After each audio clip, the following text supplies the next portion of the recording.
اور بطور خاص آج ہمارے مہمان ہیں اس وقت حضرت مولانا حکیم ابو ہریرہ صاحب دیوبند سے تشریف لائے ہیں، اور آج کے ہمارے مہمان خصوصی ہیں، تو اس لیے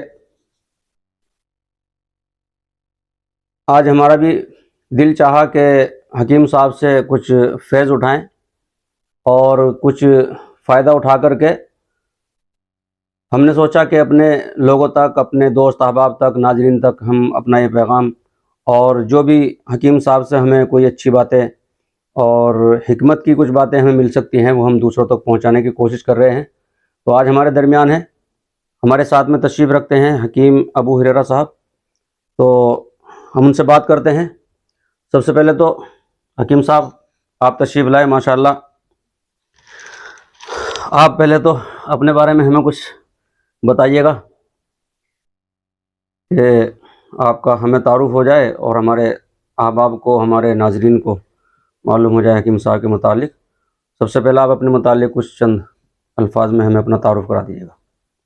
جی، سب سے پہلے تو ناظرین کو السلام علیکم ورحمۃ اللہ وبرکاتہ۔ خواجہ شاہد صاحب کا دل سے شکریہ ادا کرتا ہوں کہ انہوں نے مجھے آج تھوڑا سا انٹرویو کے لیے اپنے ماشاءاللہ ادارے میں مجھے بلایا۔ اور دوسری بات یہ ہے کہ میرا نام تو ابو ہریرہ حنفی ہے۔ الحمدللہ حکمت اور ڈاکٹری میں مسلسل کافی ٹائم سے دیوبند میں الحمدللہ کر رہا ہوں، اور مسلسل الحمدللہ سے لوگوں پر فیض ہی پہنچ رہا ہے۔ اور الحمدللہ دیوبند ایسی سرزمین ہے جو کسی تعارف کی محتاج نہیں ہے، وہیں پہ الحمدللہ میں رہتا ہوں اور وہیں پہ میں لوگوں کا ٹریٹمنٹ کرتا ہوں، وہیں پہ میرا کلینک ہے۔ ماشاءاللہ۔ ویسے تو حکیم صاحب کی ویڈیو بہت ساری دیکھنے کو ملتی ہیں سوشل میڈیا پر، کافی ماشاءاللہ حکیم صاحب فیمس بھی ہیں، اور اس سے معلوم ہوتا ہے کہ حکیم صاحب کا جو علاج کرنے کا ایک طریقہ ہے، اس سے اندازہ ہوتا ہے کہ ماشاءاللہ ان کے جو مریض ہیں اور جن سے دوائی لیتے ہیں ان کو کافی فائدہ پہنچتا ہے۔ اور خاص طور سے حکیم صاحب کے بارے میں جو میں نے پڑھا ہے اور ویڈیوز وغیرہ دیکھتے ہیں، اس میں پت کی پتھری کا جو علاج ہے، میں سمجھتا ہوں کہ جو ڈاکٹرز وغیرہ ہیں یا کہیں سے بھی ہمیں علم ہوتا ہے، معلوم ہوا ہے کہ پت کی پتھری کا جو علاج ہے وہ ممکن نہیں ہے حکیم صاحب، لیکن آپ کی جو ویڈیوز دیکھنے کو ملتی ہیں اور آپ اس کے متعلق کچھ باتیں بتاتے ہیں کہ بھئی یہ بہت اچھا علاج ہے اور اس طرح سے بڑا ممکن ہے کہ پت کی پتھری جو ہے ہمارے علاج سے نکل سکتی ہے اور اس میں کوئی پریشانی بھی نہیں ہو سکتی۔ تو بہرحال وہ کیا ہے اس سے متعلق ہمیں کچھ بتائیے تاکہ لوگ اس سے فائدہ پہنچ جائے۔ بہت لوگ اس سے پریشان رہتے ہیں، پت کی پتھری لوگوں کے۔ جی، اصل میں اگر آپ کو پتے کے بارے میں تفصیل سے بتاؤں تو بہت وقت لگ جائے گا، لیکن مختصر بتاتا ہوں۔ سچائی تو یہ ہے کہ معاشرے میں، سماج میں یہ بات مشہور ہے کہ پتے میں پتھری ہو گئی۔ اب اگر میں یہ کہوں کہ پتے میں پتھری نہیں ہوتی تو آپ مجھے جھوٹ بولیں گے کہ جھوٹ بول رہے ہیں حکیم صاحب۔ سچائی یہ ہے کہ پتے میں پتھری ہوتی نہیں۔ اچھا، ہم نے انسان کا پتا تو نہیں دیکھا، کسی نے بھی نہیں دیکھا پتا۔ اگر کسی نے دیکھا ہے تو نکلا ہوا دیکھا ہے جو آپریشن سے نکلتا ہے، لیکن جانوروں کو پتا ہم نے دیکھا ہے بارہا۔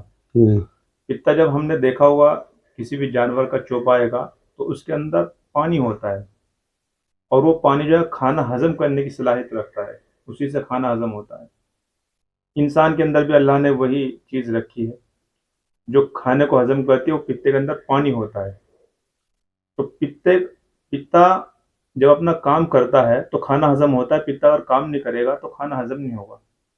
اچھا، پتے کے اندر جو پانی ہوتا ہے وہ جب جمنا شروع ہو جاتا ہے وہ اپنا کام کرنا بند کر دیتا ہے۔ اچھا، پتے کا جو اندر لکوڈ ہے، پانی ہے، وہ اگر نہیں جمتا تو برابر کام کرتا ہے۔ اسے آپ ایسے کہیں کہ جیسے پانی کو فریج میں رکھ دیں گے تو ظاہر سی بات ہے وہ جمے گا، ٹھیک ایسی یہ پانی ہے، کام کرنا بند کر دیتا ہے تو جمنا شروع ہو جاتا ہے، اور اس جمے ہوئے پانی کو، اسی کو لوگ پتا بولتے ہیں۔ اور اس پتے کے اندر جو پانی ہوتا ہے اسی کو لوگ پتھری بولتے ہیں۔